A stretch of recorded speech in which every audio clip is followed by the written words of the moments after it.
আসসালামু আলাইকুম রহমতুল্লাহ। কেমন আছেন বন্ধুরা? আশা করি ভালো আছেন, আলহামদুলিল্লাহ।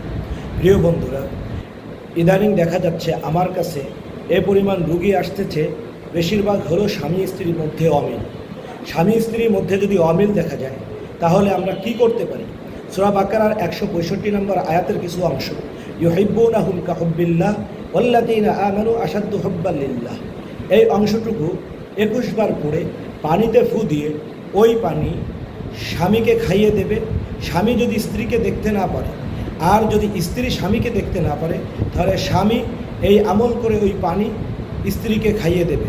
এবং যে যাকে দেখতে পারে না, বিপরীত জন এই আয়াতটি তার দিকে তাকিয়ে পড়বে।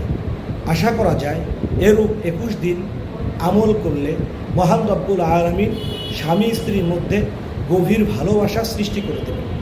আজ এ পর্যন্ত। আসসালামু আলাইকুম।